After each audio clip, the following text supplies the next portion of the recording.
Friends, బాగున్నారా? మీరంతా బాగుండాలని కోరుకుంటున్నాం. ఈ రోజు మన ఛానల్లో చిక్కుడుకాయ తాలింపు పెట్టుకుంటున్నాము. అయ్యి ఇత్తనాల చిక్కుళ్ళు, ఇవి పందిరి చిక్కుళ్ళు అని కూడా అంటారు. ఈ ముందన్ని వాటి మీద ఉన్న పీసులన్నీ తీసేసుకోవాలి. శుద్ధంగా కడిగి ఉప్పు వేసి ఉడకబెట్టుకోవాలి. స్టవ్ వెలిగించుకొని స్టవ్ మీద పెట్టుకొని ఉప్పు వేసుకోవాలి. మూత పెట్టి ఉడికించుకోవాలి.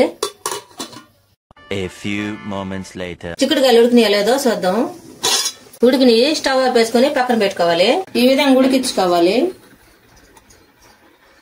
చిక్కుడుకాయలు ఉడికించి దించి పెట్టుకున్నాం కదా, అవి సల్లారు పెట్టుకుని నీళ్లు చేసుకున్నాం కదా. మళ్ళా ఒక బాండ్లు పెట్టుకోవాలి. స్టవ్ మీద ఆయిల్ వేసుకోవాలి. ఒక 2 స్పూన్లు ఆయిల్ వేసుకున్నాను.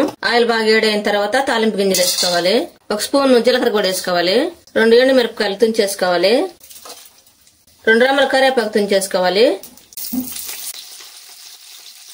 ఒక ఉల్లిపాయ సన్నగా తరిగి వేసుకోవాలి. మొత్తం కలుపుకోవాలి.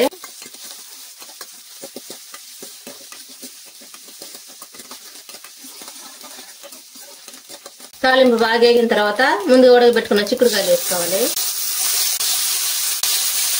మొత్తం ఆయిల్లో కలిసేటట్టు కలుపుకోవాలి.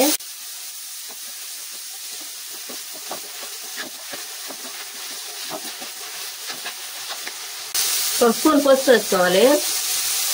ఇది కూడా కలిసేట్టు కలుపుకోవాలి.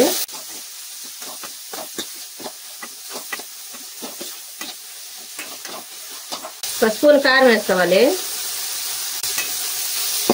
మొత్తం కలుపుకోవాలి.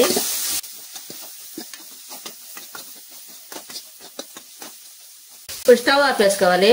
ఎంతో టేస్టీగా ఉండే చిక్కుడుకాయ తాలింపు రెడీ అయింది. మీరు కూడా మీ ఇంట్లో చేసుకుని ఎలా ఉందో మా కామెంట్లో పెట్టండి. లైక్, షేర్ చేయండి, సబ్స్క్రైబ్ చేసుకోండి, పక్కన ఉన్న బెల్ నొక్కండి. Thanks for watching.